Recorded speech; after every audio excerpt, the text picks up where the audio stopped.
동쪽이고 일반적인 방향을 제시하는 교육의 기본 설계입니다. 그렇기 때문에 질적으로 우수한 학교 교육을 통해서 학생의 바람직한 지적, 인격적 성숙을 이끌어내고 동시에 사회 구성원으로서 성장시켜갈 수 있어야 하며 나아가서는 국가 경쟁력을 강화하는 것을 궁극적으로 목표로 하는 것이 바로 국가교육과정, 즉 내셔널 커리큘럼이라고 이야기합니다. 그렇기 때문에 내실 있는 국가교육과정의 개정은 그 목적을 구현할 수 있는 탁월한 학계와 영역별 전문가를 중심으로 연구진을 구성해야만 하고 그 연구 개발 의견 수렴 과정에 있어서도 절차적인 정당성을 확보할 수 있어야 한다고 생각을 합니다. 그런데 이번 2022 개정 교육과정에서는 어느 때보다도 중앙정부 주도적 교육과정 개편으로 인하여 정치 권력의 자의적인 개입, 총론 중심의 위계화된 교육과정, 교육 현장의 이해가 부족한 기술공학적인 접근, 그리고 상시적 연구가 뒷받침되지 않는 개정, 교과의 특성과 단위학교의 자율성이 보장되지 않는 개정이라는 총체적인 난국에 봉착한 개정 교육과정 총론이 없고 또 이번에 발표된 각 교과별 시안이라고 생각을 합니다. 고교학점제와 역량 기반 확장, 그리고 민주주의 교육 강화라는 커다란 이슈와 함께 등장한 이번 2022년 개정 교육과정은 총론 발표에서부터 이번 각 교과별 시험 공개에 이르기까지 많은 한계와 우려들이 지적되어 왔지만 무엇보다도 전체적인 교육과정 그 개발 시안에서 보았을 때는 공통교과, 일반교과, 고등학교 과정을 보았을 때요, 진로교과, 융합교과로 방대하게 구획이 펼쳐져 있습니다. 그리고 그 명백한 그에 대해 증거 제시가 전무한 실정입니다. 이것은 앞으로 교과와 마찰, 그리고 혼란, 또 교과목록 재구성과 편제에 있어서 엄청난 혼란을 야기시킬 것이며 현재 교과반에 어떤 것이 2024년도에 수능 교과목에 포함이 될 것이냐, 어떤 것이 학생들로 하여금 선택을 많이 받게 될 것이냐라는 그 눈치 작전으로 가중될 것으로 예상이 됩니다. 저는 이제 이번에 도덕과에 초점을 맞춰서 이번 교육과정의 개정안의 문제점을 크게 몇 가지로 지적을 해보고자 합니다.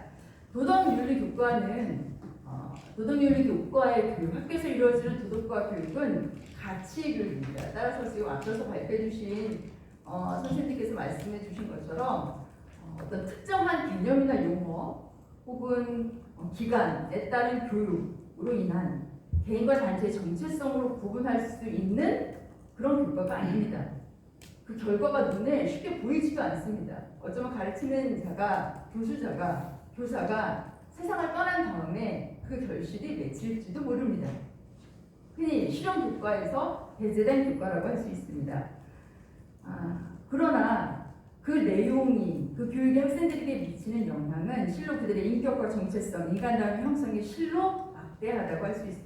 그래서 싱가포르와 같이 다민족 국가에서는 아주 다양한 민족이 섞여 있고 다양한 언어로 그리고 공통 언어로 교육을 하고 있지만 이 가치 교육에 있어서만큼은 고유 민족 언어의 교사가 실시하도록 다문화 교육 시스템이 구축되어 있습니다.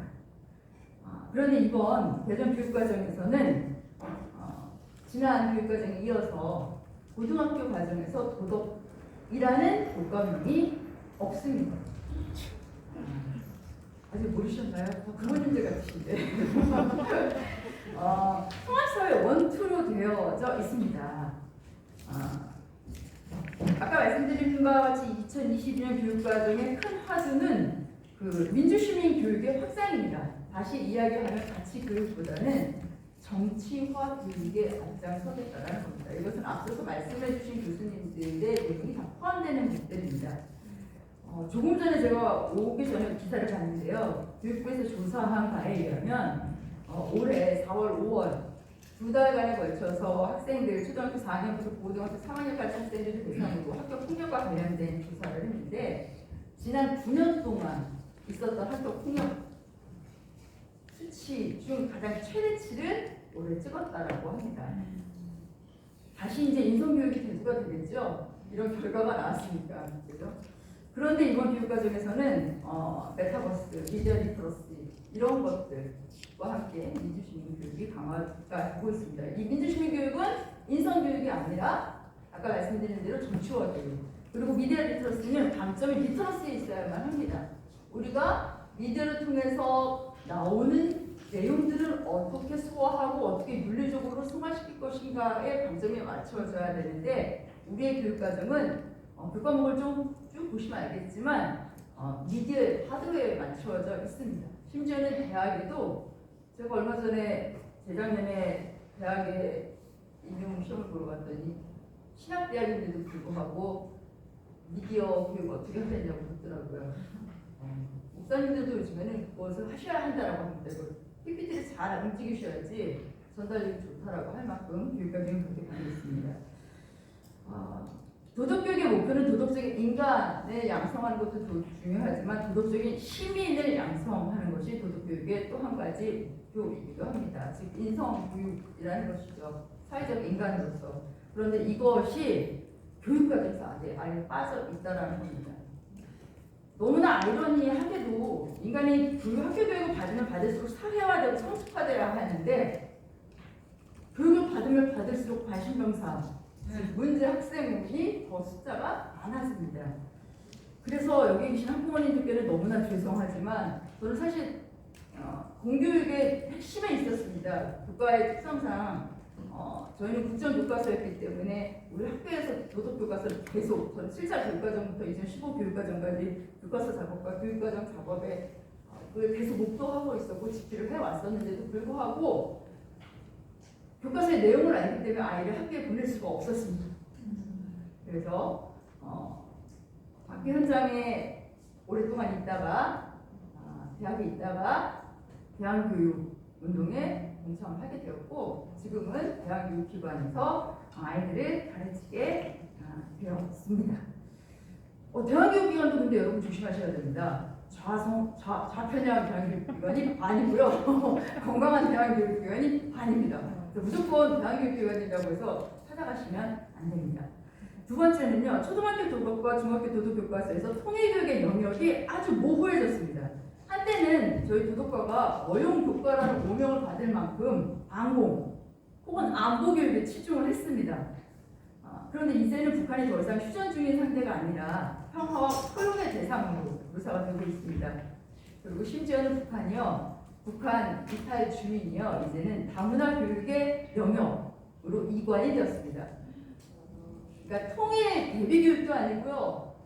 통일 이후를 대비해서 우리가 어떤 인류애적인 이런 것들이 아니고요. 그냥 이미 우리는 그냥 평화 통일이 아니라 저쪽으로 인하여 통일되어 버려진 상태라고 생각하고 통일 교육이 사라졌다고 합니다. 저희 학회 매년 있는 연차 학술대회에서도요. 통일 교육 선배님들이 사라지셨습니다. 본인들의 전공 영역이 사라졌기 때문에 학회에서 얼굴을 뵐 수가 없습니다. 아이러니하게도 세계 여러 빈곤국의 경제 상황은 강대국에 의한 착취와 부의 분배 문제라고 지적을 하고 인권의 문제라고 이야기하면서 북한에 관련하여서는 당으로부터 인권 유린당하는 북한 주민에 대해서는 그들의 인권을 간과하고 통일 이후의 아름다운 청사진만을 상상하게끔 도덕과에서 그려내고 있습니다. 세 번째는요. 도덕과는 생활 영역에 따라 그 내용을 전개하게 되는데 이 단원 타인과의 관계에서는요. 이미 2007년 노무현 정권 때 이성 친구와의 관계라는 단원에서 이성이라는 단어를 빼게끔 통보가 내려왔습니다. 왜? 사랑은 이성들끼리만 하는 것이 아니다 라고 이야기를 하면서요. 그때 이제 과에서 열심히 운동을 해서요. 이성 교제를 유지할 수가 있었으나 이번에도 역시 성평등, 다양한 성평등으로 접시가 되었습니다. 이건 역시 학술단체를 중심으로 그래서 학술단체의 꾸준한 연구가 필요하다고 생각을 합니다.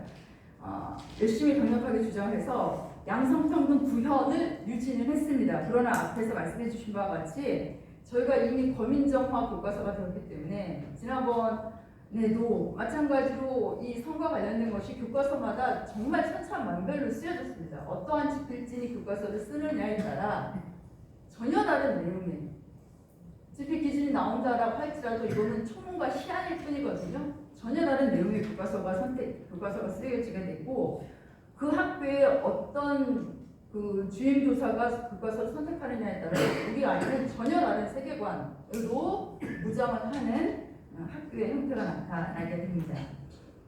근데 문제는 이 젠더 이데올로기라고 하는 것이요.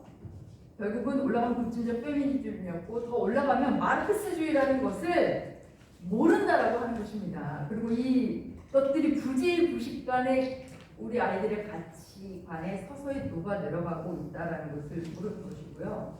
소위 주디스 버틀러를 중심으로 했던 이 젠더 이데올로기의 운동이 거의 20년 가까이 이들이 이미 2007년도에 인도네시아 조카르타 선언을 통해서 매스컴과 시민단체 그리고 교육 과정을 통해서 우리가 낯선 것이 아니다 라고 침투해 나가자라고 전략 전술을 세웠고 그 전략 전술이 너무나 깊숙이 들어와서 드라마에서 학생들이 고등학교 학생들이 아이를 낳고 등교를 하는 것을 우리는 아무렇지도 않게 보고 이렇게 그들의 전략 전술에 넘어가 있는 상황이 된 것입니다. 이제 도덕과에서는요 참과 거짓을 말할 수 없는 상황이 됐습니다. 왜? 저들이 좌편향 교육 과정을 운영하는 사람들이 그것을 학생 자유와 선택 사유라고 이야기하고 있기 때문입니다. 그래서 뭐가 좋으면 그게 옳다라고 이야기해야만 하는 비겁한 교사가 되었습니다. 그리고 그것이 잘못됐다라고 이야기하면 고소를 당하는 상황입니다. 그래서 저는 그 고발을 당하는 교육자로 남고 싶습니다. 그 교과서에도 역사교육만큼이나 어쩌면 드러나지는 않지만 어떻게 보면 더 위험한 요소들이 곳곳에 숨어 있다는 것을 알고 같이 염려해 주시고 세상을 바꿔나가는데 저도 한몫 힘껏 운동 열심히 하겠다고 말씀드리고 싶습니다.